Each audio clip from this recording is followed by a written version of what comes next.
just wanted to do a quick video of Jingles, Mr. Jingles, before I distress him. And sorry, helps to look up what I'm doing.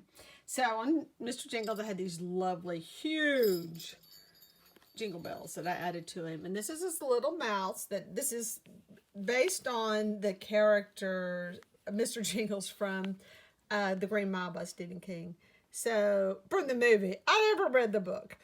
And I'm going to put a little bow. I'm pretty sure I have one that matches this one with a little tiny bell. I think I have a tiny bell somewhere. But anyway, I've never felted before. So this is the first time I've ever felted. I made this teeny tiny mouse. Now, one thing about this guy, oh my gosh, you know me, I love my stuff. I'm just that way. But I love him because I made his teeth. I made the, added some filler to give him just those extra long teeth. So he got his fangs.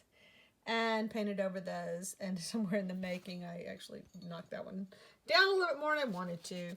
But I like this guy's hands. They're more human looking. They're not like he has the gloves on. But what's so cool about them is when you turn them over, they're really long. And so they had the lines in them because I think they're supposed to be gloves. But I made them look more skeletal, because I just think that creeped him out. And he has some pretty basic boots, no frills, and I just kind of gave him new soles, some more brown soles on there. So this was just some fabric that I had, and some cotton fabric that I made this little outfit out of. I had nothing that I wanted to use with this that didn't compete. You know, I had no solids. So I just went with white. And when I distress it, it's going to look really cool. I love this ribbon. I've used it before where I just like cut it in half or something like I did right here for a smaller clown. But I just went all out on this one. I gave him some huge ruffles. And then this really big full ruffle. And you can kind of play with it a little bit. It is stitched down in the back, but you can kind of give him a little bit more color. So let's turn his head. So he's totally bald. I do not have any other sculpts like this one, by the way. This is the only guy. But I kind of did this really crazy thing with his nose, too. Gave him a different nose than any clown I've ever done. But yeah, he's got a great face. He's also got upper and lower eyelashes. It's just the best eyelash. Look at that. He was fine. Yeah, I took a picture of him when he was being made because I was enjoying him so much. That face just makes me smile. I'm sorry. It's crazy. But it does. Anyway, I think I really like the gray eyes like this on my dolls. They're just my clowns, I should say. I just love that vacant look they have. Kind of crazy. He has the spider, and this is where it's stitched down in the back. Seems a little bit off right now. What's new? So anyway, there's a little tail for the mouth. And he's pinned on because I've kind of been messing with him since he's unpinned. Because I really don't know any other way to put him on. And I wanted him up here so he would show. But you can move him around when you display him. I want to get a shot of him before I distress him. And all I'm going to do is just kind of spritz him with some dye and water. Kind of watered down dye. Just to kind of gray him up a little bit. I don't want him to be really nasty. Just kind of aged some. And of course it'll soak in and leave some interesting spots. So just doing them a little before and hope for the best on the after. This is my bottle of watered down dye I always hang on to. And how I made this was it was part of like some rinse water from dyeing. And here I've started just a little flicking him like this a little bit. I think on this one's going to be less is more. I'm going to put a little bit more around the bottom. I'm sorry, not viewing. So, I did that. Hit him in the back. He's going to have a nice stripe around his back. Sorry, y'all. I keep taking it off because I'm trying to watch what I'm doing. Anyway. Oh, man.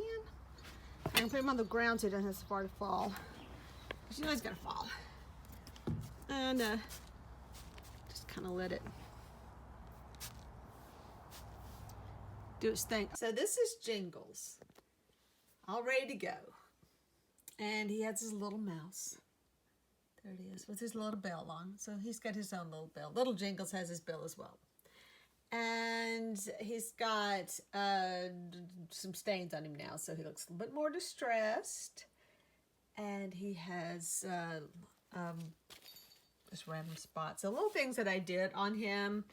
You know, I was really wanted things to look really nice, so I trimmed out some edges with some ribbon. And, you know, plus I want to kind of continue the ribbon and put this grosgrain ribbon on there.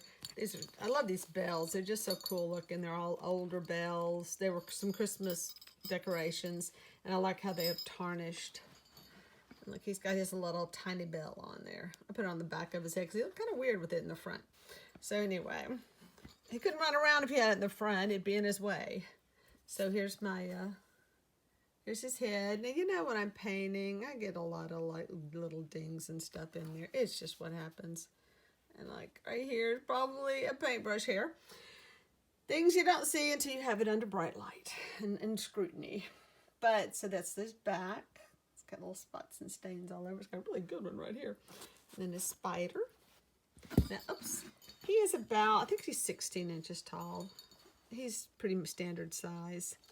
And see, this is why, I don't know if I've talked about these. I don't like oval stands. You see, he's so tippy. So I'm going to have to, I don't like these stands. I do not like the oval stands because they are a little more tippy than the round ones. Because round ones have that forward, you know, support that the, you know, down here. Then the oval ones don't have. So I'm looking for him a round one. I have one somewhere to trade out. They're all out in the storage. So anyway, yeah, I'm digging him. He's fun. This is just a great guy. I don't know. He's colorful, yet he's got this really cool like base color. You know, just a nice the off-white color that you saw in a lot of the older clowns. Kind of distressed and aged. But anyway, you know, the more of these I do, the less I have to say about them. I guess I can say what I love about him, and I think I talked about it earlier, are his eyes. And he has a lot of good colors on his face. He's got some purples. I was trying to pick out some of these colors that are in his things. This is kind of a purple and a pink, and so I kind of did. This is actually purple and a little bit of pink color over it. You can barely see that line. And then that's a black outline with charcoal. And I do use the charcoal. Oh, and then my blue was like, I thought that blue was closer to that color, but it's a little bit lighter. Anyway, I love putting the charcoal and kind of smooching it around to kind of give him that age. Oh, this is what happens when you work with dye and charcoal and all that. Every day I got to deal with stains on my hands. So I just want to keep this one short because he's just a fun guy to look for. This guy right here actually took me a couple of hours to make. I made him, and then I kind of remade him. I made him pudgier because he was kind of funny looking. I wanted him more comical looking. I could not, for my first time, figure out how to make him look realistic.